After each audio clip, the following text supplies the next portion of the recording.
Assalamualaikum warahmatullahi wabarakatuh. Alhamdulillahirrahmanirrahim. Wassalatu wassalamu ala asyrofil anbiya'i wal mursalin wa ala alihi wa sahbihi ajma'in. Yang saya hormati Bapak Presiden Hadis, yang saya hormati Bapak Ibu Ketua Perwakilan kalian, dan juga Bapak Ibu wali kelas yang hari ini sudah bersama-sama dengan kita. Mudah-mudahan dengan pertemuan kita pada hari ini dijawab oleh Allah SWT dan dicatat sebagai amal kita bersama. Dan juga pada salam bersama-sama marilah sama-sama kita hadiahkan kepada junjungan kita Nabi besar Muhammad Sallallahu Alaihi Wasallam dengan bacaan Allahumma sholli ala Sayyidina Muhammad wa ala ali Sayyidina Muhammad. Kepada Bapak Ibu yang saya hormati, kemudian hari ini saya mengucapkan terima kasih kepada Bapak Kepala Sekolah yang telah memberikan izin kepada saya pribadi khususnya untuk melakukan pemungkasan di SMK Negeri 1 Persita ini. Mudah-mudahan pemungkasan kita ini nantinya akan berdampak kepada terutama Bapak Ibu yang hadir di sini dan umumnya kepada anak-anak ke depan. Mudah-mudahan perilaku budaya positif nantinya bisa dijalankan di SMK Negeri 1 Persita. Bapak Ibu, mohon izin kami lanjutkan. Jadi hari ini kita akan membahas yang namanya budaya positif. Jadi definisi budaya positif merupakan perwujudan dari nilai-nilai atau keyakinan universal yang diterapkan di sebuah sekolah. Kemudian ada nilai positif. Nilai positif merupakan nilai-nilai yang memberikan suatu nilai yang baik dan lebih baik. Ini adalah beberapa kata-kata dan kalimat yang mungkin di kurikulum sebelumnya belum pernah kita dengarkan, maka dengan ini muncul dan nanti akan menjadi sebuah pembahasan. Kemudian ada disiplin positif yang merupakan suatu cara penerapan disiplin tanpa kekerasan dan ancaman yang dalam prakteknya melibatkan komunikasi tentang perilaku yang efektif antara guru dan siswa atau anak atau peserta didik. Kemudian ada namanya kebajikan universal, adalah sifat positif manusia yang merupakan tujuan mulia yang ingin dicapai di dalam setiap individu. Nah, jadi ada beberapa mungkin kalimat kata yang mungkin dulunya jarang kita dengar dan ini muncul di dalam implementasi kurikulum merdeka. Nah, inilah yang akan kita bahas Bapak Ibu. Nah, jadi bahwa di dalam kurikulum merdeka ini, bahwa kita hari ini mengacu kepada filosofi Kiai Dewantara bahwa ingaso sontologa iman gaso tutuli handayani, artinya apa? Dimanapun posisi kita punya kesempatan, punya peran sesuai dengan tempatnya masing-masing. Jadi kalau ingaso mungkin Bapak Ibu yang dari Jawa mungkin tahu ingaso ini adalah di depan. Ingarso sebetulnya di depan harus bisa menjadi contoh. Artinya bahwa mungkin Bapak Ibu yang wali kelas ya di depannya anak-anaknya, di wali kelasnya, di dalam kelasnya. Yang ketua jurusan berarti di bawah ketua jurusan kan ada namanya wali kelas, ada struktur jurusan dan lainnya. Kemudian mungkin yang guru ya sebagai pemimpin pembelajaran. Jika kita masuk di dalam kelas berarti kita menjadi pemimpinnya daripada anak-anak kita di dalam kelas. Jadi kita ini juga sebagai pemimpin bisa di depan. Kemudian ada lagi di dalam filosofi Kiai Dewantara bahwa di tengah itu juga harus bisa menyesuaikan diri, memberikan semangat, memotivasi. Nah, kemudian di belakang harus memberikan dorongan dan kemudian memberikan sesuatu yang tidak baik, yang akhirnya nanti tidaklah yang namanya visi SMK kita lambat untuk tercapai. Kenapa? Karena ini berkaitan dengan tujuan yang sudah kita bersama. Kalau visi dan misi kita, tujuan kita, budaya kita sudah clear, nanti di dalam kesepakatan insya Allah nanti apapun yang menjadi tujuan kita bersama tidak akan tercapai. Kemudian yang berikutnya, di dalam nilai-nilai kebajikan ini ada beberapa kesepakatan yang sudah layak dan umum. Nilai-nilai kebajikan universal itu ada toleransi, ada rasa hormat, ada integritas, ada mandiri, menghargai, antusias, empati, keingintahuan, kreativitas, kerjasama, percaya diri, konsumen. Nah, ini harus ada nanti di dalam keyakinan kelas. Nah, mungkin sedikit saya sampaikan bahwa kalau dulu peraturan itu yang membuat adalah orang-orang atau mungkin instansi atau mereka-mereka yang punya wewenang untuk membuat peraturan dan tidak pernah melibatkan peserta didik. Benar Bapak Ibu?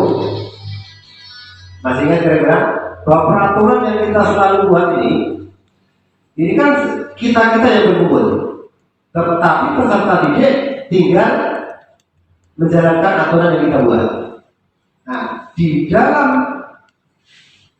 paradigma baru bahwa anak atau peserta didik kita nanti akan diajak untuk membuat itu, tapi bukan kemudian serta-merta semua keinginan anak itu kita akomodir. Ada nggak nilai-nilai kebajikan apabila itu diterapkan di dalam sebuah keyakinan? Ini mungkin jangan sampai nanti salah ini. Nah, berarti Pak, kalau seandainya nanti anak-anak itu diajak membuat peraturannya, mereka akan membuat aturan yang sebenarnya tidak seperti itu. Artinya nilai-nilainya juga harus ada nilai kebajikan secara universalnya. Ya, mungkin sedikit yang saya sampaikan bahwa di dalam keyakinan-keyakinan nanti yang akan kita terapkan nantinya, dia harus berupa kalimat positif. Kalau dulu di dalam peraturan isinya adalah kalimat-kalimat negatif. Contoh misal, kalau terlambat masuk kelas maka satu misal. Pokoknya ada kata-kata negatif yang seolah-olah mengintimidasi, mau menghukum. Nah, di dalam paradigma baru tidak boleh ada itu. Tidak boleh ada itu. Artinya memang karena ada sesuatu yang baru, mungkin kita merasa ya susah, kita aja keras, kita ancam, kita ini aja nggak mau. Maka inilah yang harus kita tanamkan. Artinya anak-anak akan diajak membuat sebuah keyakinan, kesepakatan bersama yang nanti akan kita terapkan menjadi sebuah peraturan, dan diharapkan dari mereka yang membuat karena mereka terlibat, maka dia akan lebih bertanggung jawab dalam menjalankan keyakinan yang sudah disepakati. Itu tujuannya. Jadi inilah yang hari ini mau kita sampaikan kepada Bapak Ibu, karena kita melihat bahwa yang kita lakukan selama ini harus ada perubahan-perubahan, ya, harus ada perubahan-perubahan. Maka muncullah begitu nanti tersusun yang namanya keyakinan kelas, keyakinan sekolah, maka ini adalah salah satu bentuk budaya positif yang diterapkan di sekolah.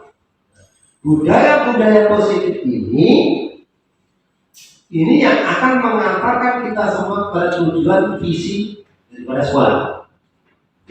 Artinya kita punya cita-cita tanpa dibarengi dengan perilaku, tanpa dibarengi dengan perubahan, berarti itu hanya sekedar formalitas di atas kertas. Ya, kita punya cita-cita tapi kita harus bergerak. Kita punya visi tapi kita tidak mau mewujudkan ke arah visi itu. Kita bekerja mati-matian atau kita bekerja semaksimal mungkin untuk mewujudkan visi, ya sama aja tidak akan sampai kapan, tidak akan pernah tercapai. Maka hari ini kita di sekolah vokasi di SMK harus kita mulai paling tidak ini ada dua keberhasilan dalam sebuah pendidikan. Itu satu,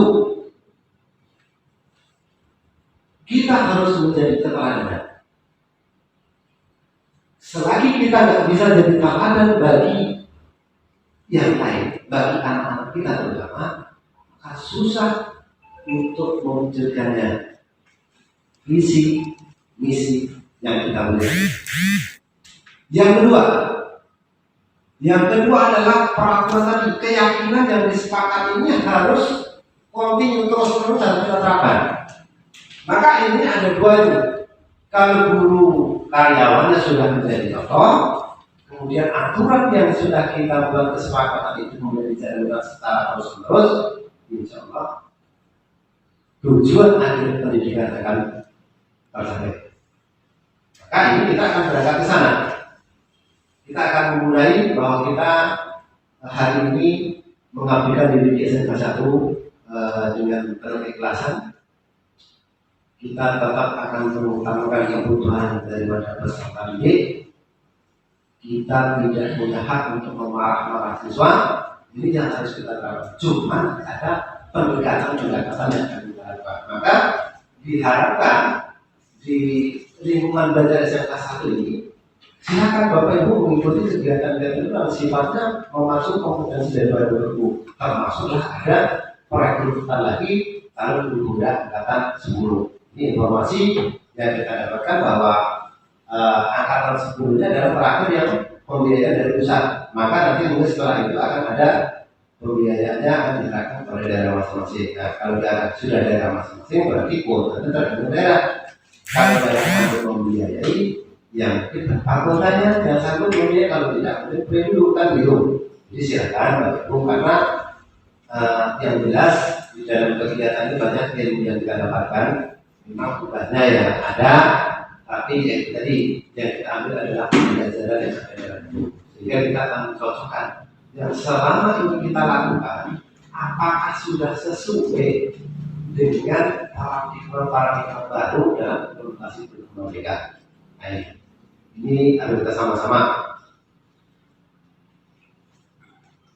Nah, keyakinan kelas adalah sesuatu yang diyakini bersama yang berasal dari penyatuan pikiran. Nyata tahu keyakinan kelas itu idealnya dibuat oleh wali kelas ya, peserta didik, atau wali kelas itu mengajak guru-guru yang masuk di dalam itu untuk membuat keyakinan kelas. Nah, ini menjadi PR kita bersama. Nanti wali kelas merubah yang dulunya peraturan kelas dibuatlah namanya keyakinan kelas. Nah, nanti simulasinya seperti apa? Nanti kita sama-sama. Ya. Kemudian merupakan metode untuk menimbulkan kembali disiplin positif yang didasari oleh motivasi dari dalam diri mereka. Jadi mereka itu sadar bahwa yang dia buat bersama-sama itu adalah atas keinginan mereka sendiri. Ya mungkin kalau selama ini peraturan banyak yang kemudian melanggar aturan, ya wajar. Kenapa? Karena yang membuat siapa digunakan oleh siapa. Tapi hari ini kita di dalam sebuah keyakinan kelas yang membuat bersama anggota warga di dalam kelas itu bersama wali kelas atau guru yang masuk dipakai diterapkan di dalam satu kelas itu. Berarti kan lebih menyasar. Artinya nilai-nilai yang diambil adalah nilai-nilai mereka sendiri yang digunakan untuk mereka sendiri. Lanjut. Nah, ini ciri-ciri daripada keyakinan kelas Bapak Ibu. Ciri-ciri keyakinan kelas antara yang satu bersifat lebih abstrak daripada peraturan dan yang lebih rinci dan konkret.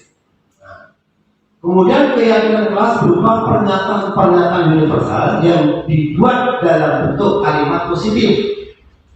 Maka tidak boleh ada kata-kata yang mengintimidasi. Tapi mungkin ada akan kita lihat kembali contoh peraturan yang pernah kita terapkan, peraturan kelas yang kita terapkan di kelas itu seperti apa. Mungkin nanti akan kita lihat. Kemudian bagaimana peraturan kelas kemudian dikonversikan kepada keyakinan kelas. Ini nanti akan seperti apa. Kemudian yang berikutnya ada keyakinan kelas tidak dibuat dalam jumlah banyak sehingga mudah diingat dan dipahami oleh semua warga kelas. Jadi peraturan atau keyakinan kelas itu tahu banyak Bapak Ibu. Karena kalau banyak-banyak akan mudah dilupakan. Yang singkat, padat, mudah diingat, tapi sudah merangkum untuk semuanya. Sebenarnya kalau kita kata-kata disiplin, tanggung jawab, itu sudah banyak merangkai dari kegiatan KKN sebenarnya. Kemudian yang berikutnya, keyakinan kelas merupakan sesuatu yang dapat diterapkan di lingkungan kelas tersebut. Jadi karena keyakinan kelas itu dibuat di dalam satu kelas itu, maka jangan berpatokannya kepada kelas lain. Kalau dulu orang membuat peraturan, itu ada step-stepnya. Kalau kita buat aturan itu, kita harus menganalisis dulu apakah yang sering dilakukan pelanggaran di dalam kelas sekolah, maka dituangkanlah dalam suatu aturan. Kalau yang sudah bagus tak buat aturan, kalau anaknya sudah tertib semua, maka tak perlu dibahas itu. Yang terlambat 5 menit maka harus begini-begini. Tak perlu, orang anaknya sudah tertib semua. Yang kita buatkan aturan adalah di mana mereka yang tidak patuh. Apa konten yang tidak patuh itu maka diberas pada satu peraturan. Nah, keyakinan kelas juga seperti itu, hanya kata-katanya diubah. Yang dulu kata-kata cenderung negatif harus berupa kalimat positif. Kemudian yang berikutnya, pembuatan keyakinan melibatkan semua warga kelas melalui kegiatan curah pendapat. Nah, jadi Bapak Ibu bersama wali kelas nanti menyampaikan kepada anak-anaknya bahwa tentang dari kronologis kenapa harus dibuat, Bapak juga sampaikan. Kenapa kalau sekarang dulu peraturan, sekarang kita menjadi keyakinan kelas. Nah, itu disampaikan dengan langsung hari ini anak-anak kita membuat keyakinan kelas. Ya peraturan tak pakai lagi Bu. Sebagai pasti akan muncul pertama kan berikan kata-kata pengantar dulu. Nah, kemudian mereka disuruh merumuskan. Nah, kalau siswanya 32 atau 36 secara maksimal, saya yakin dari 36 itu ada yang hampir sama. Oh, yang sana ingin bapak membuang sampah pada tempatnya, yang sana ingin kebersihan, yang sana berarti kan tak perlu disampaikan semua. Artinya kita ambil di dalam skala prioritas, tidak, makanya bahasanya tidak usah terlalu banyak. Tak mungkin 36 itu kita campurkan semuanya, tak ingat mereka. Yang lebih mewakili yang mana? Yang bisa kita rangkumkan dari pendapat 5 orang bisa 1 saja. Maka tinggal keterangan tak sampai 10 lagi poin item penanda dengan yang ada dalam kelas 1. Kemudian yang terakhir, keyakinan kelas ditinjau kembali dari waktu ke waktu, dievaluasi. Kalau undang-undang dasar atau undang-undang itu namanya amandemen, ada perubahan. Maka aturan-aturan atau keyakinan yang kita buat juga mungkin akan bertahap. Kalau sudah tidak relevannya, kita akan kembali, kita buat kembali berdasarkan surat pendapat itu tadi. Nah, ini mungkin Bapak Ibu, saya menginginkan kita mengingat kembali tentang peraturan kelas. Bentar terus Pak Amir. Ini bagian Pak Amir.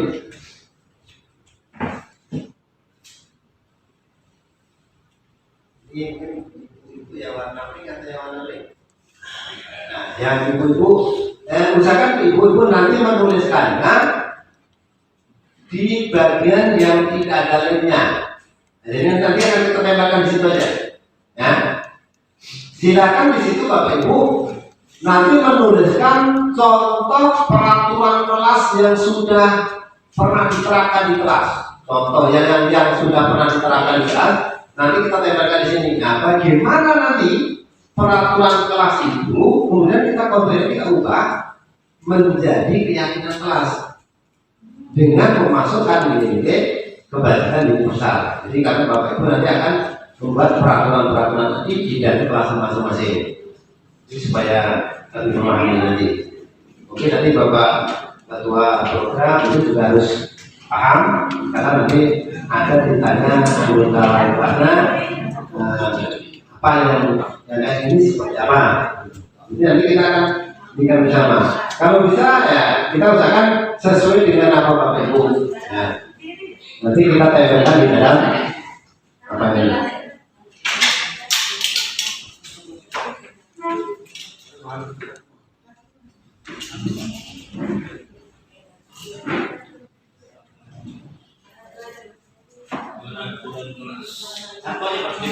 Ya satu orang satu saja.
Ini membantu contoh. Jadi nanti Bapak Ibu di dalam kelas nanti juga akan model seperti ini. Nanti makanya ini akan kita simulasikan juga kepada Bapak Ibu kelas.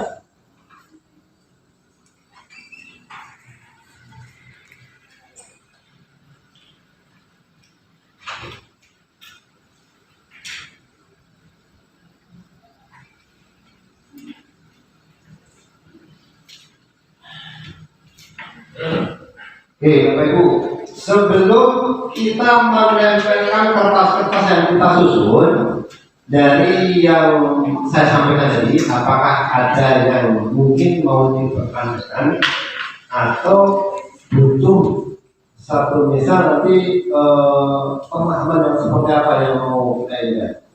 Ada yang mau didapatkan untuk materi-materi tadi? Kelas, apakah sudah ini mengenai masalah keyakinan kelas, peraturan kelas, jadi ada yang mau disampaikan, silakan. Nanti akan kita coba bahas bersama. Ya?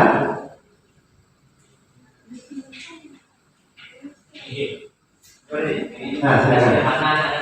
Jadi kita menyampaikan, memberikan kertas ke anak, itu anak menulis.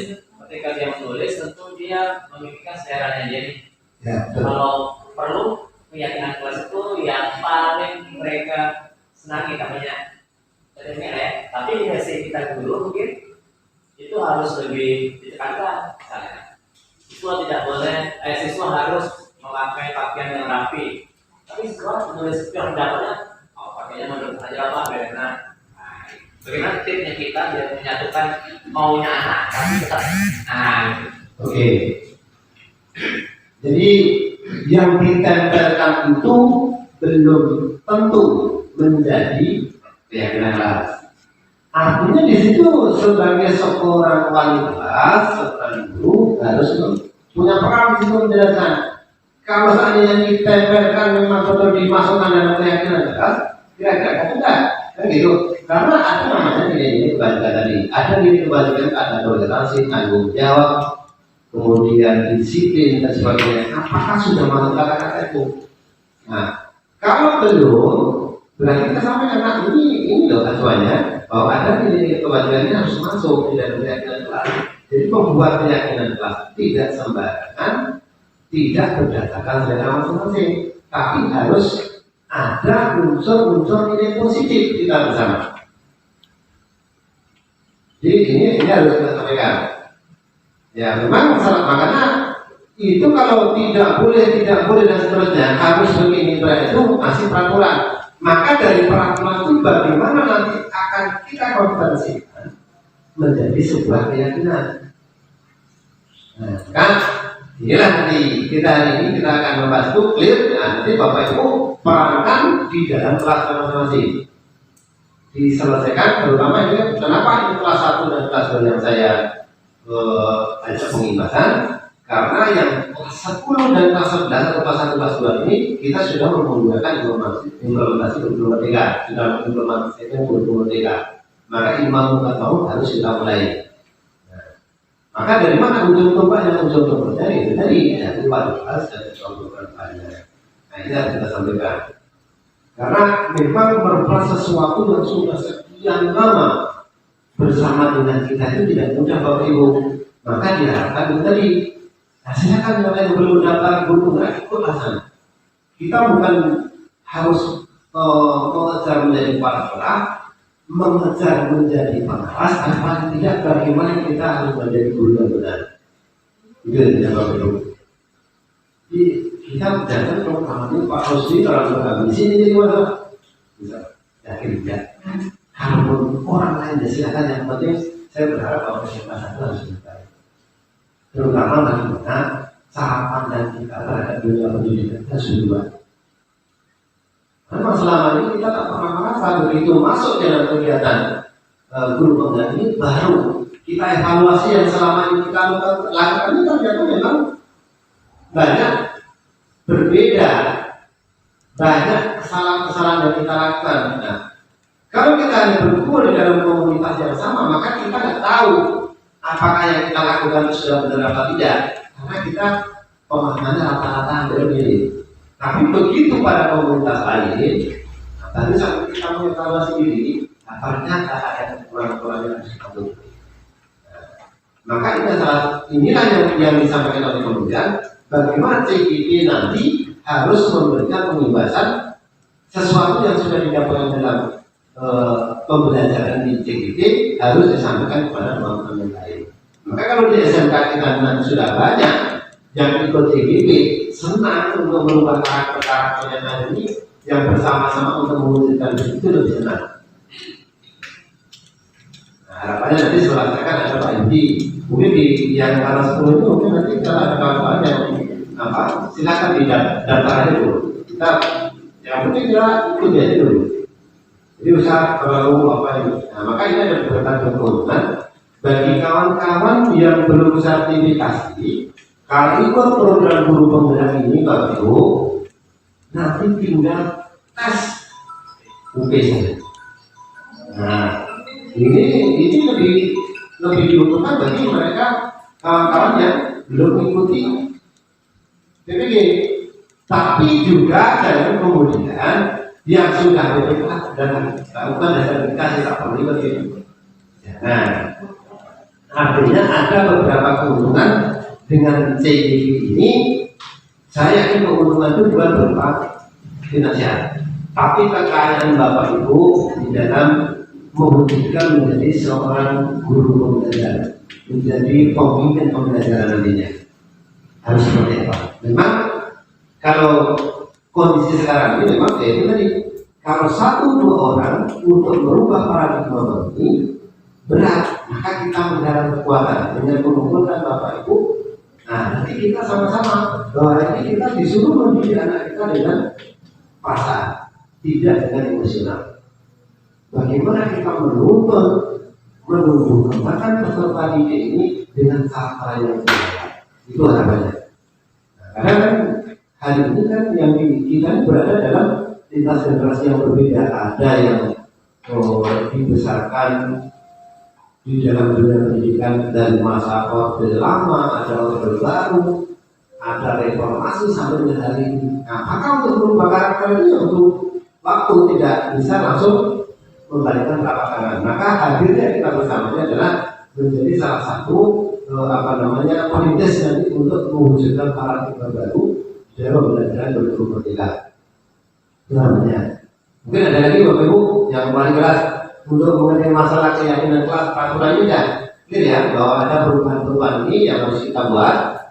Nah, tadi karena Bapak Ibu yang paling keras nanti akan menyampaikan di kelas masing-masing. Sudah clear? Itu ya Bapak Ibu. Nah, silakan ditambahkan. Silakan ditambahkan di apanya, di layarnya ya. Itu kan ditambahkan nanti. Nah, silakan ditambahkan. Kalau bisa sendiri-sendiri Bu. Jadi biar jangan ini. Biar tidak. Itu juga karena biar tidak. Tak ada Pak. Kalau tak ada sini aja. Ini Pak. Ini Pak. Sini aja.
Boleh main apa boleh.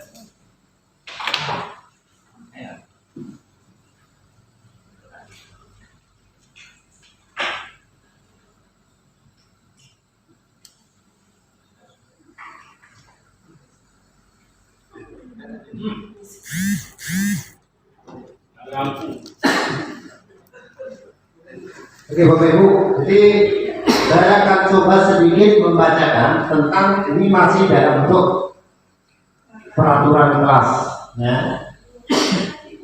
Tapi ada yang sudah mirip-mirip masuk keyakinan kelas. Di sini ada contohnya tidak boleh membuang sampah sembarangan.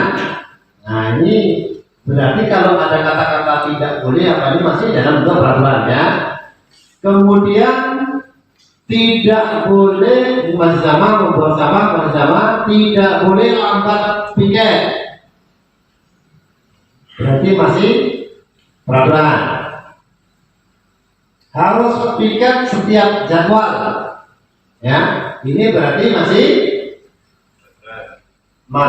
peraturan. Tidak boleh membuang sampah di dalam kelas. Telah masuk paling lama 5 menit. Memakai sepatu warna hitam. Nah, ini sudah agak bagus. Tidak boleh buang sampah. Nah, masih tidak boleh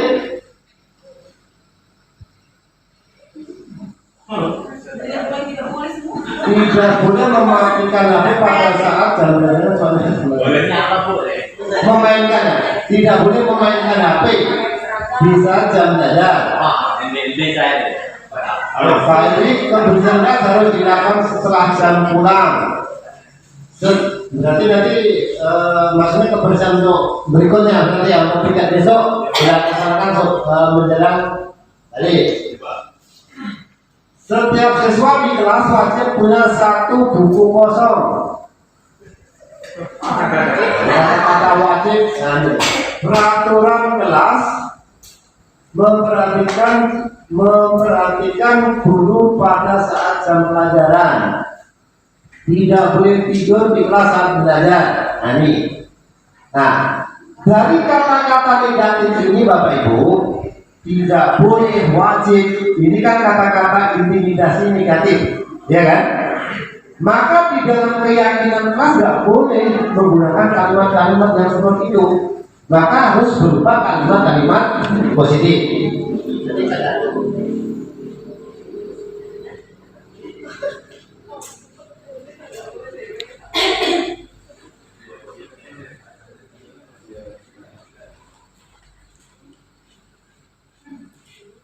Nah, ini kan ada nih. Keyakinan kelas berupa pernyataan-pernyataan universal yang dibuat dalam bentuk kalimat positif. Maka kita harus membuat kalimat positif. Nah, ini kan guru bahasa Indonesia Bu Ima. Nah, kalimat positif itu yang benar Bu Ima. Kalimat yang bersifat orang melakukan hal-hal yang baik. Hal-hal yang baik dengan dirinya ya. Ya. Contoh berarti kalau umpamanya kita konversikan, ya. Kalau kita konversikan satu misal tidak boleh membuang sampah di dalam kelas, bahasa yang tepat adalah kalau kalimat positifnya apa? Bawa sampah pada depannya. Menjaga kebersihan. Nah, itu bisa Bapak Ibu tuliskan di dalam keyakinan kelas itu menjaga kebersihan. Bisa juga menjaga kesehatan. Karena kalau tak bersih maka akan terjadi muncul beberapa penyakit. Itu adalah kalimat positif. Kalau katakan tidak boleh bermain HP saat belajar, berarti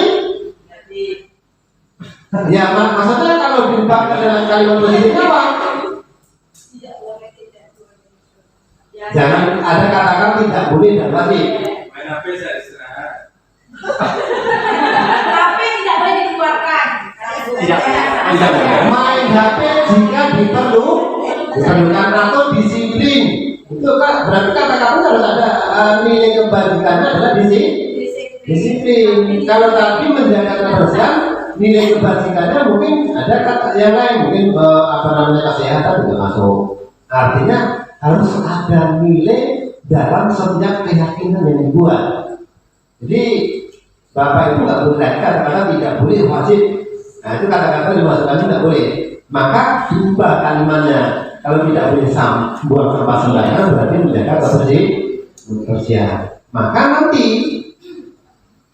di dalam proses bagaimana kalau seandainya ini kan pasti akan muncul permasalahan baru. Walaupun sudah kesepakatan yang namanya manusia itu kan banyak, kadang nggak lupa bilang lupa alasan yang paling senang ya kan? Bagaimana untuk memproses anak-anak yang modern macam itu?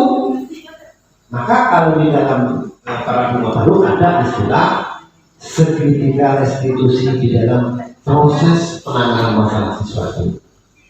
Bagaimana proses penanganan siswa dan segitiga restitusi? Ada 3 langkah, maka ada kata-kata segitiga restitusi. Ada 3 langkah yang harus kita lakukan. Ini berikan contoh.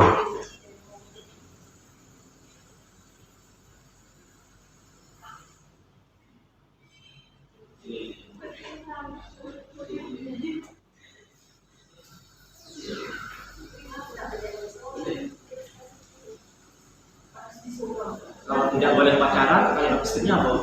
Boleh pacaran.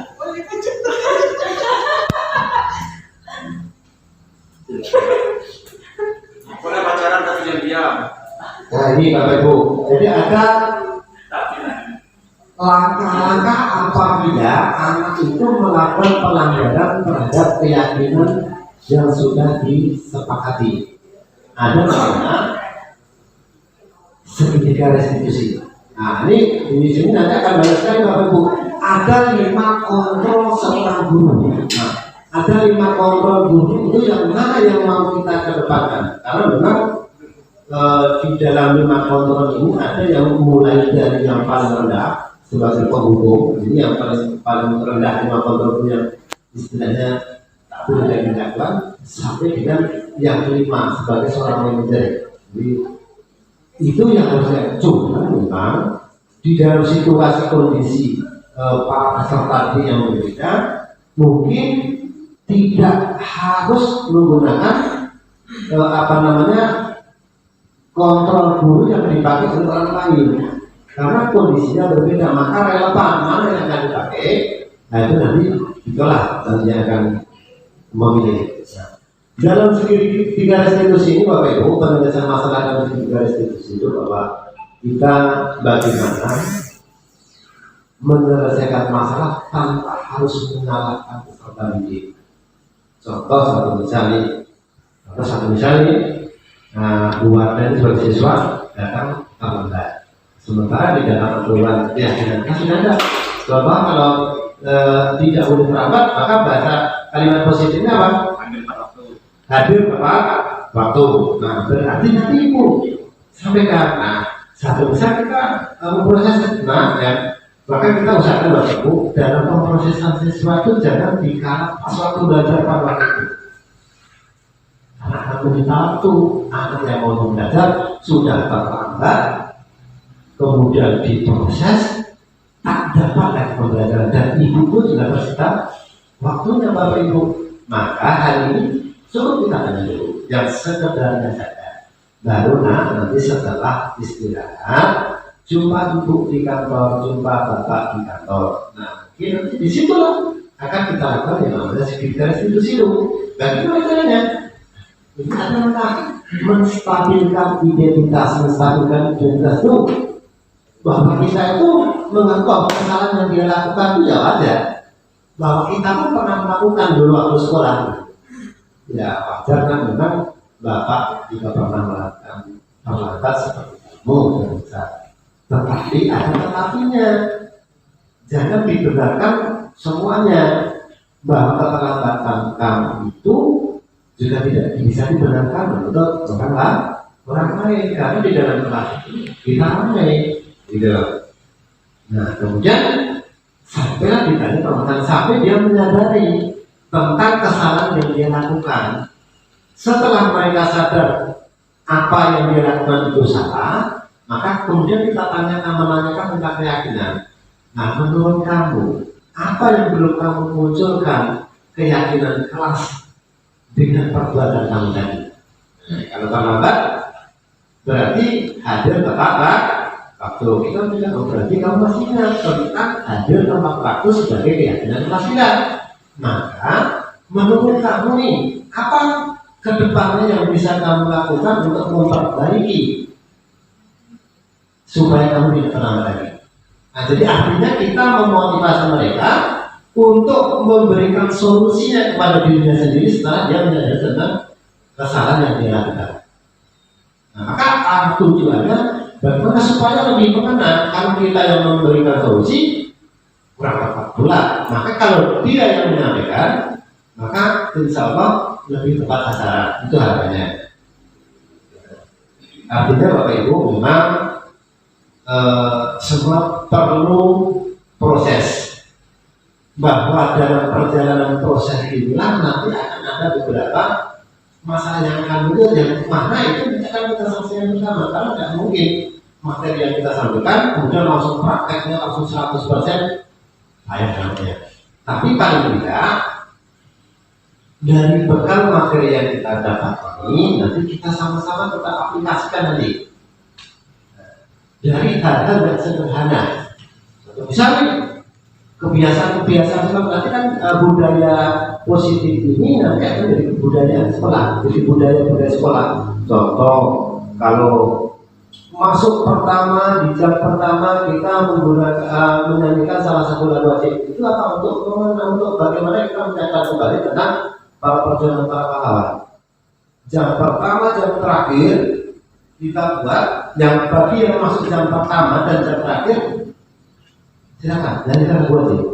Ini jadi kebiasaan terus setiap kelas, termasuk berdoa, salaman dengan gurunya. Ini menjadi sebuah kebiasaan positif, kebiasaan baik yang itu selalu kita lakukan. Berarti akan tetap. Ini targetnya ini dulu dari berjalan dengan kita tambah gitu. Nah, insya Allah kalau hari ini kita mulai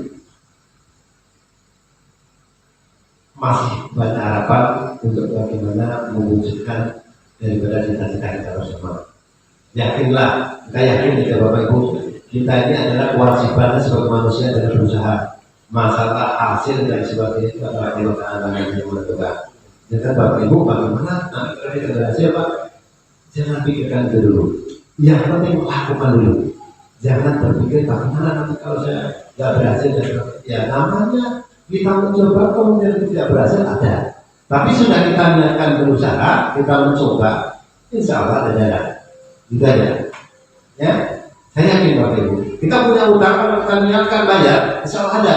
Nah, permasalahan ini kalau tidak diniatkan, punya duit itu akan terbayar, gitu loh. Tapi niatkan bahwa kita itu mau, kita bisa melakukan, insya Allah ada berhasil. Hanya kurun waktunya kita yang tidak tahu. Kalau Ta'ala mengabulkan berapa lama, itu ya kita tidak tahu. Tapi kewajiban kita adalah menyampaikan apa yang kita tahu. Nah, jadi Bapak Ibu, kita kembali kepada keyakinan kelas tadi.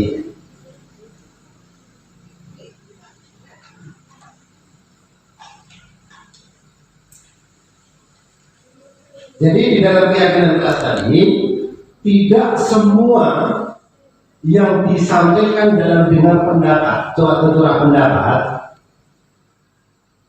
oleh siswa itu semua harus dimasukkan tidak. Maka ditawarkan kembali sambil Bapak itu memberikan penjelasan. Karena anak-anak ini kadang-kadang kalau sudah dijelaskan akan berubah pikiran. Kalau ini ditawarkan ini, dicontohkan nanti akan seperti ini. Nah, apakah perlu dicantumkan? Artinya jangan juga nanti 36 semua 36 siswa ini buat keyakinan kelas 36 terlalu banyak.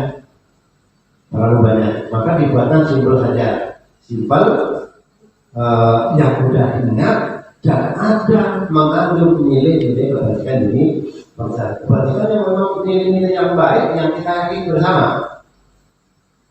Semua orang kalau ditanya pasti itu baik. Nah, ini akan kita mulai. Karena kita tahu sendiri kondisi hari ini yang tadi sudah saya sampaikan bahwa kita ini kan ada beberapa lintas generasi yang dalam proses pembesaran di dalam institusi pendidikan juga berbeda pada zamannya. Kalau zaman Orde Baru bagaimana, zaman reformasi bagaimana, maka untuk berubah ini memang butuh waktu, untuk menyampaikan persepsi ini butuh waktu.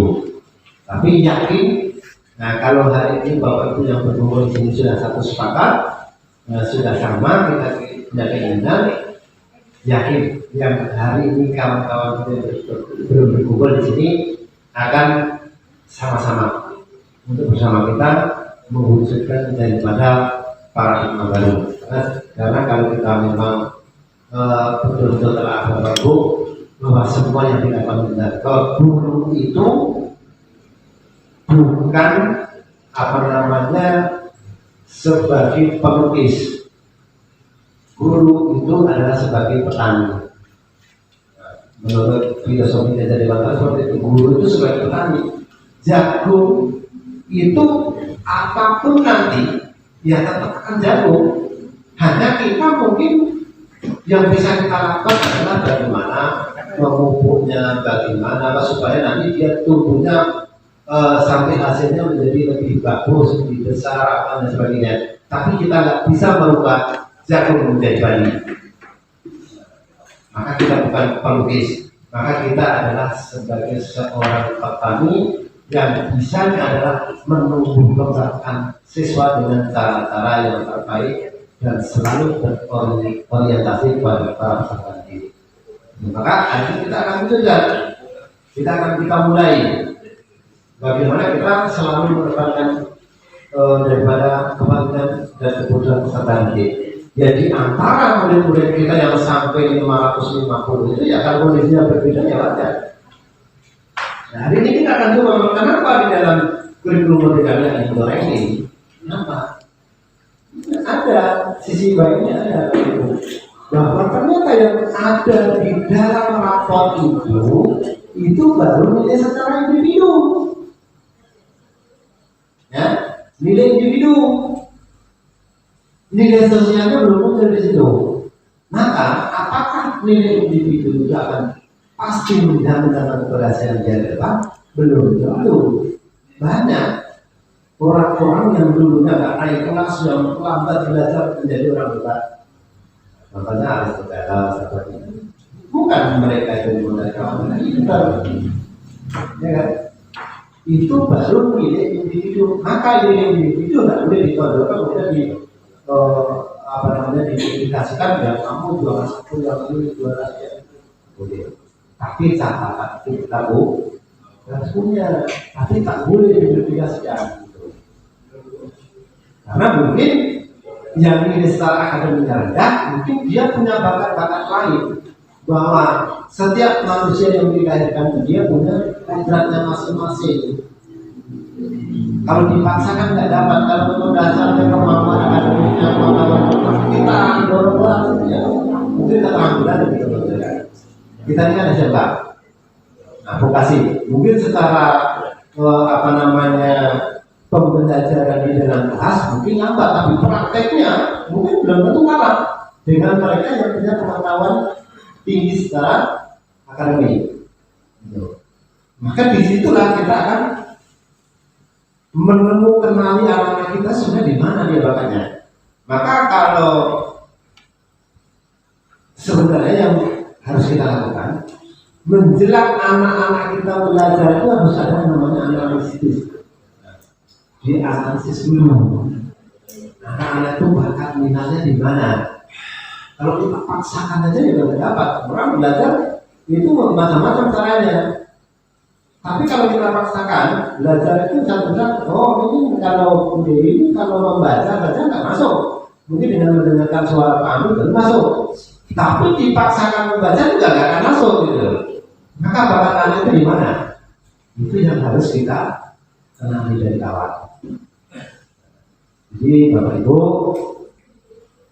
inilah progres ke depan yang harus kita lakukan dalam waktu kita adalah bagaimana kita bisa membuat keyakinan di dalam setiap kelas. Dan ini saya ingatkan Bapak Ibu, ada keyakinan kelas, nanti ada kesepakatan pembelajaran.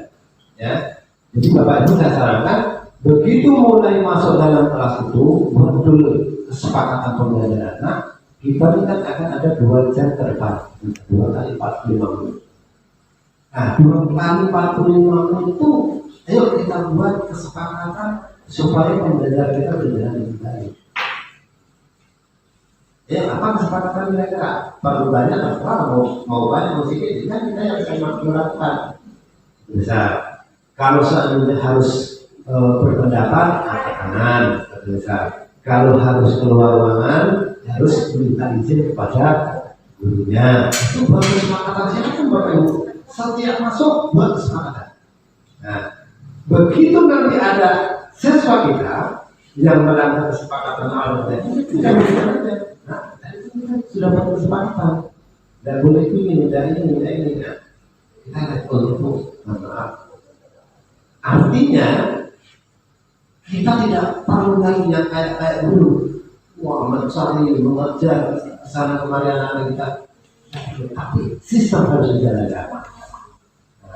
Kita mengetuk hatinya supaya kita sadar bahwa kesadaran itu muncul dari dalam dirinya.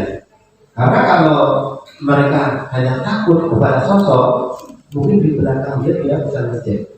Takut dengan Pak Amri di belakang Pak Amrinya deh. Jika nggak ada Amri dia nggak akan patuh. Tapi kalau sudah berdasarkan keyakinan dia sendiri, dimanapun dia berada, insya Allah aman. Dan ini kita harapkan tidak hanya berjalan dalam ruang lingkup sekolah saja. Kalau ini kebiasaan yang baik di sekolah ini berjalan, kita harapnya komunikasi juga di dalam keluarga dan masyarakat. Dan mungkin ini juga nanti akan kita sampaikan kepada orang tua. Karena pada hari ini terus terang kita kewalahan untuk bagaimana mengelola tentang nilai-nilai karakter sistem kita sekarang. Maka melalui kegiatan ini kita akan coba yakin di dalam setiap yang akan kita lakukan ada kendala-kendala. Tapi saya berharap bahwa kendala yang akan muncul bukan kendala yang terlalu serius dan berarti. Tentunya Ini kita di SMK ini dibutuhkan Bapak Ibu kita ini berlapis. Penanganan setiap permasalahan berlapis. Ada guru, ada wali kelas, ada guru BK, ada ketua program keahlian, ada siswa, ada guru lengkap. Kalau di institusi lain kayak SD itu ada wali kelas itu ya semua berat di situ. Masalahnya dia apa-apa terjadi dalam kelas dia sendiri. Ya. Ini kadang-kadang kawan-kawan itu yang sedang bapak kalau di SMK dulu apa bantu penanganan budaya kami sendiri dan seterusnya. Nah, ini nggak perlu kita ada yang garis koordinasinya jelas ada dan ini tinggal eksekusi kami bersama. Maka kita berharap Bapak Ibu, ayo kita sama-sama menjalankan tugas pokok dan fungsi kita dengan sebaik-baiknya, berusaha menjadi suri teladan. Ini yang paling penting. Karena kenapa ini masih berat? Karena menganggap bahwa itu susah menurut kita. Tapi kalau hari ini kita menanamkan sesuatu yang positif, bahwa semua itu bisa dilakukan saja. Hanya mungkin hari ini kita memanage waktunya yang belum pandai. Maka kita butuh prakarsa perubahan bagaimana memilihnya itu. Nah, saya yakin kita semua punya kesibukan.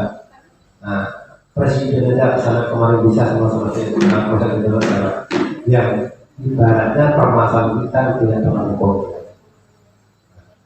Ini kira-kira dari pertemuan hari ini ada nggak ini Bapak Ibu yang mungkin memberikan masukan, umpan balik, atau mungkin ada hal yang belum paham yang akan kita terangkan tadi kan kalau kita berikan kajiannya untuk keyakinan kelas. Di setiap kelas berubah dari peraturan kelas menjadi keyakinan kelas.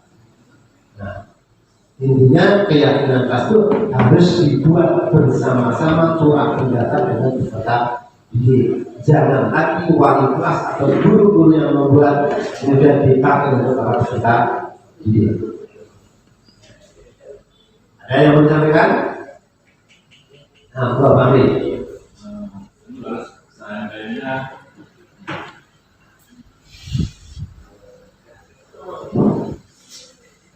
ini Pak, maksudnya tadi kan seperti ini yang contohkan tadi masalah kebersihan. Kan kita tidak boleh menggunakan kata-kata tidak boleh jadi salah cepat, tidak menggunakan tidak kebersihan. Seandainya itu berulang lagi apakah ada solusi terus? Mungkin ketika sudah kita lakukan seperti itu kelas minggu atau waktu itu saja, kemudian terulang lagi apakah ada solusi lain?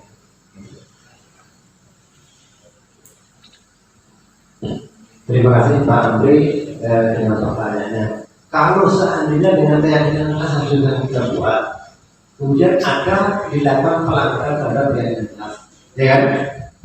Dan itu sifatnya berulang. Apakah penanganan yang terbaik? Kan gitu. Ya. Mungkin kita juga punya standar untuk penanganan masalah. Itu pertama Bapak selesaikan, kedua apa? Berarti ada yang mungkin dengan BK mungkin secara psikologisnya dia punya trik yang terbaik. Yang benar keyakinan kelas itu mereka harus tahu guru BK-nya harus seperti ini loh keyakinan kelas yang ada di kelas kamu. Ini kemarin sudah mengamalkan, ini sudah coba kita terapkan dengan sertifikat restitusi tadi, tapi belum tepat katanya, berarti belum tersentuh anak loh. Nah, mungkin dengan semua kita lakukan dengan lain dengan BK, dengan tak di rumah nanti mungkin dengan siswa kajurnya atau jurusan nanti akan ada tahap-tahapnya sampai dengan kita konfirmasikan dengan praktek. Karena hari ini kita tetapkan, tapi nggak boleh setiap ada masalah langsung ke orang lain, nggak boleh. Artinya hari kita harus buka dulu. Kita selesaikan dengan cara-cara memanusiakan manusia dengan cara-cara terbaik dengan segitiga restitusi itu tadi. Kalau katakan sekali berlomba, dua kali berlomba, tiga kali. Nah, bagaimana sampai nanti kita bisa anak itu bisa mencari. Artinya tetap ada proses, mungkin lanjutannya ke jenjang-jenjang yang lebih tinggi. Nah, Nah, artinya kita sama berkoordinasi bersama Pak Amri sudah buat nanti ke Acur atau ke BK akan sudah menentukan bentuk nanti ke level yang berikutnya sampai nanti kita hadirkan penontonnya. Siapa tahu ada faktor-faktor lain karena begini Pak, anak-anak ini melakukan segala sesuatu itu ternyata setelah kita mempelajari ini Pak, ternyata ada kebutuhan dasar dia yang tidak terpenuhi, maka mereka melakukan hal yang tidak itu tadi. Nah kita tengok kebutuhan dasar apa yang terpenuhi, karena ada kebutuhan dasar manusia itu ada kesenangan, ada kebutuhan dasar penguasaan. Ada orang yang berkuasa, kalau menguasai orang lain, dicapuri, apa dengan orang lain itu dia senang dan seterusnya. Nah, mana nanti akan dilihatkan sampai sana. Saya yakin setiap permasalahan itu pasti ada jalan solusi dan terbaiknya. Kita yakin itu aja dulu. Yakin. Yang penting harus kita berbuat. Nanti kalau di tengah perjalanannya ada katakanlah yang mungkin menemui permasalahan yang seperti yang disampaikan tadi, nanti akan kita bantu bagaimana solusi yang lainnya. Ya, mungkin dari Ibu ada.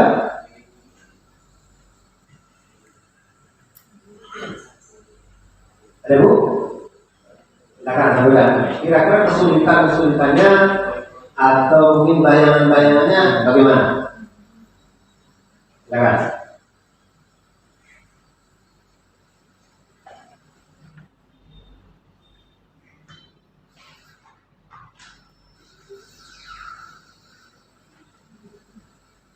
Ada Bu Yuni?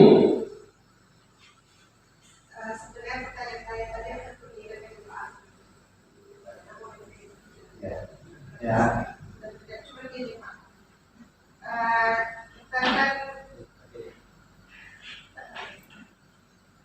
kawan-kawan semuanya mungkin sudah merasakan, kita kan menjadi guru sudah lama, sudah banyak pengalaman-pengalaman yang bisa mengajar kita. Misalnya begini Pak, apakah tidak mungkin siswa itu kadang dia bisa menjalankan semua peraturan, kadang dengan cara menekan. Kalau kita misalnya yang kalimat yang positif tadi tidak mempan misalnya Pak, tapi setelah kita lakukan dengan sedikit besar itu dengan penekanan berjalan dengan baik itu malah Pak. Nah, bagaimana saya Pak? Apakah itu dibolehkan atau tidak? Jadi kami berdua jangan para lima baru bahwa penekanan itu tidak diperlukan. Artinya melakukan sesuatu yang menunjukkan luka fisik maupun luka batin itu sebenarnya tak boleh. Hanya yang tadi kita harus coba dulu. Nah, kita coba dulu dengan cara baik karena biasanya orang kalau sudah disentuh perasaannya, kita ingatkan kembali dengan keyakinannya, itu insya Allah bisa kembali ya. Maka kita harapkan menyadarkan mereka itu dengan tidak menimbulkan rasa kebencian yang mendalam, tidak menimbulkan rasa dendam. Itu harapannya mereka sadar bahwa mereka salah, maka dia juga harus bisa mampu menemukan solusi untuk masalah dia. Jangan kita itu artinya kita hanya sebagai memotivasi. Nah kalau kamu sekarang kan sadar dengan perlakuan kamu seperti ini, nah menurut kamu ini yang terbaik, langkah yang strategis terbaik supaya kamu itu berubah apa? Dan kita cadang akan kita videokan. Kalau dia melakukan pelanggaran tadi, ini kemarin pernah Ananda atau siapa pernah melakukan ini buku. Makanya kita sekarang ini Bapak Ibu di dalam perangkat kelas kita yang kita penuhi, semuanya paling keras itu punya catatan proses penanganan masalah itu. Itu kejadian yang penting. Itu silakan Bapak Ibu catat. Silakan. Nah nanti kita akan sampaikan cara itu. Saya yakin kalau memang ini kita lihatkan bersama-sama, keberhasilan itu secara persentasenya akan lebih yakin. Karena kita ini menentukan mungkin tidak usah anak kita, ya Kalau bapak itu sudah melakukan kesalahan, kalau bapak berbicara suruh di depan, ini terlambat sebelum silakan depan, silakan malu ya.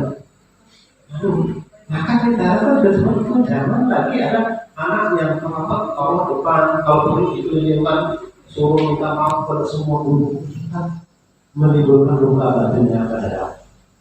Nah ini yang seperti dan kemungkinan besar di belakang itu dia akan bisa teriak, bahkan mungkin akan merompas kuat-kuatnya untuk bagaimana dia melawan aturan negara itu.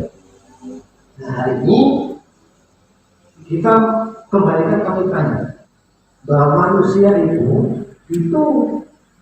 apa namanya yang dipercaya itu adalah hubungannya. Kalau manusia hubungannya tidak bisa dipercaya, tidak ada dari dia. Kan gitu. Maka ini yang akan kita kembalikan. Maka kalau dia punya masalah dengan aturan, dia melanggar apa yang dia buat, kemudian dia sadar, maka dia harus menemukan solusi untuk bagaimana dia kembali ke jalan yang benar. Itu harapannya. Nah, maka intinya kita harus coba dulu. Nah, nanti dalam mencoba itu nanti pasti akan muncul masalah itu yang sudah diinginkan. Inilah kreativitas juga bagi seorang guru kelas untuk bagaimana meramu setiap permasalahan yang ada. Saya yakin dan percaya waktu kalau hari ini katakanlah ada anak yang berpikir tidak bagus, kemudian dengan bapak ibu kemudian mencoba menangani masalahnya, kemudian jadi baik sampai tamat, yakin bapak tidak yakin itu. Nah, kalau saya pakai alhamdulillah sampai akhir dia tamat, bagus tak pernah buat. Yakin itu bangga tersendiri dari itu. Daripada dan tidak ada apa-apa ini. Karena nilai itu berapa juga bisa kita seorang dulu. Tapi karakter yang sebenarnya, jiwa yang sebenarnya itu kan susah. Ini akan jadi ketahuan bahwa itu juga merasa berhasil untuk mendidik kita harapannya. Nah, karakter ini ditambahkan mungkin kawan-kawan yang di jurusan saya lebih paham. Anak-anak kita banyak yang sudah diterima di perusahaan-perusahaan dan jika ditanya kenapa apakah dia ini yang diterima ini paling bagus kompetensinya, paling bagus skillnya, tidak. Karena dia itu yang paling penurut, dia mau. Maka orang yang penurut dia yang mau pula mudah dibentuk. Tapi kalau orang yang punya kompetensi yang tidak dibarengi dengan karakter yang baik, maka akan menunjukkan kesombongan. Disuruh diperintah tak mau dia, diminta tolong tak mau, karena dia sudah merasa bisa ditunjukkan juga agak penting sendiri. Maka kita akan menceritakan mengantarkan anak-anak kita ini kepada jati dirinya sesuai dengan kodratnya sebagai manusia dan kodrat jalannya. Ya, hari ini Bapak Ibu, hari ini zaman teknologi, kita tidak boleh juga menutup-nutupi anak-anak kita dengan teknologi. Hanya yang bisa kita lakukan adalah memilih. Misalnya, tapi sekarang anak kita tak ada yang punya HP. Tapi bagaimana Bapak Ibu memilih HP-nya supaya digunakan yang terbaik pada saat pembelajaran? Misalnya, dikala sudah 20 menit berjalan atau sudah tidak boleh konsentrasi, menggunakan tahun, menggunakan main-main, menggunakan nanti solusi begitu benar kita lakukan atau mungkin mencari materi atau menggunakan sekarang ini kalau Bapak Ibu hanya meninggalkan tugas suruh nyata, zaman teknologi loh, anak suruh nyata. Kira-kira Bapak Ibu yakin nggak itu cara menentukan dua? Saya yakin, ini foto dapat. Dan kita nggak bisa nyalakan. Zaman teknologi Bapak nyata. Kan foto saya bisa juga kan? Tujuan untuk materi itu apa tujuan? Kan kita pelajari. Filenya bisa diambil, fotonya bisa diambil. Maka jangan Bapak Ibu kemudian marah-marah. Ini suruh nyalakan menghabiskan waktu. Tidak. Kita harus kembali membangun. Menuntut mereka sesuai dengan kodrat zamannya. Zaman mereka itu akhirnya sudah ada teknologi. Maka kalau kita kurang menguasai teknologi, harus belajar. Harus bagaimana jangan sampai kita kalah dengan anak kita. Ya kalau guru ditanya, bagaimana? Bapak kau berbuat di sana, ini kan kalau gimana nih? Nah ini juga harus kita jadiin karena kemajuan anak-anak kita juga ada faktornya dari kita. Kalau kita tak mulai teknologi, ya ayah. Kalau anak kita bisa diajarkan pada zaman-zaman seperti kita dibesarkan waktu lalu, ada anak. Dulu ya, salah, silakan diucapkan salam dulu lah. Saya pernah dulu. Zaman waktu baru masih ada dan waktu itu ya dilakukan. Sekarang tak akan dilakukan. Karena zaman teknologi mereka dibesarkan pada zaman masing-masing. Maka kita juga sebagai seorang guru tengok situasi kondisi. Jangan memaksakan itu yang nggak boleh. Tapi nanti kalau jurusan ngasih pula, ini jurusannya maka banyak pakai ngasih catatan saja di tingkat ya. Itu kan pilihan tidak lagi. Ini yang kita di depan, tentu. Jadi setiap kita berjalan, kita akan melakukan sesuatu perintangan untuk saja. Karena kita ini masih beberapa orang meninggal kita nyadar rintangan itu, karena kita yang masih berada di dunia. Tapi intinya bahwa segala sesuatu yang kita dapatkan yang mana itu ada yang baik. Ayo kita mulai dari diri kita masing-masing, kita coba lakukan. Itu sejauh mana kita bisa melakukan, ya kita lakukan. Jangan berdiam diri. Karena tadi saya sampaikan bahwa keberhasilan pendidikan ini satu keteladanan, yang kedua keyakinan itu harus diterapkan terus-menerus. Tak boleh putus di dalam. Dan lagi Bapak Ibu yang urusankan. Ya,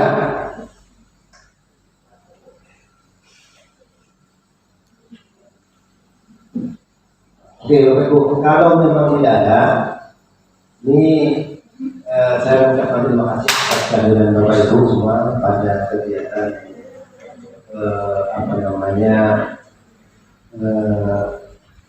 pemilihan atau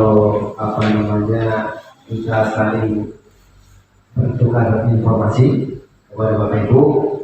Dikala yang saya sampaikan ada kebenarannya, ayo sama-sama kita lakukan.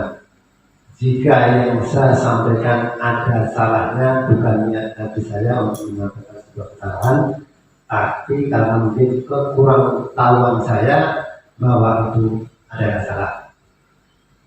Kalau ada kata-kata mungkin yang menyinggung perasaan tidak berkenan, bukan karena sengaja saya menyinggung hati dari Bapak Ibu, karena sekali lagi juga mungkin karena grammar saya, tata bahasa saya mungkin tidak sebanding dengan Bapak Ibu, tapi intinya bahwa apa yang saya sampaikan adalah tulus untuk mengabdikan diri, untuk bagaimana kita sama-sama mengelola daripada anak-anak kita yang hari ini jumlahnya sudah sangat signifikan, ya, 550 lebih sampai 600, yang mungkin kalau guru-guru lama itu dalam proses sejarahnya tahu dulu SMK 1 yang awalnya tidak sampai 100 untuk mendapatkan siswa 100 saja payah. Hari ini Bapak Ibu dengan jumlah guru sekitar 45 orang, alhamdulillah bisa tercover semua kalau seandainya Bapak Ibu sudah sertifikasi. Ini karena apa ya? Karena kita bersama ini adalah kegiatan kita bersama, bukan kegiatan dari satu daerah. Maka ini harus kita pertahankan. Dan ini tidak hanya di dalam kuantitas, artinya jumlahnya sudah banyak, tapi kualitas kita juga harus kita tingkatkan. Tapi kalau kualitas tidak dibarengi dengan kualitas, Bapak Ibu, nanti kita akan porak-poranda dengan kualitas yang ada. Tapi kalau kita barengi dengan kualitas, insya Allah berapapun kita siap menampung, berapapun jumlahnya ada kita siap untuk bagaimana membimbing dan mengembangkan mereka sesuai dengan kodratnya sebagai seorang manusia yang memiliki kemampuan berbeda-beda dan kodrat zamannya pada saat sekarang itu yang kita ketahui adalah zaman teknologi. Saya yang saya sampaikan, mohon maaf atas segala kekurangan. Akhir kalam, wassalamualaikum warahmatullahi wabarakatuh.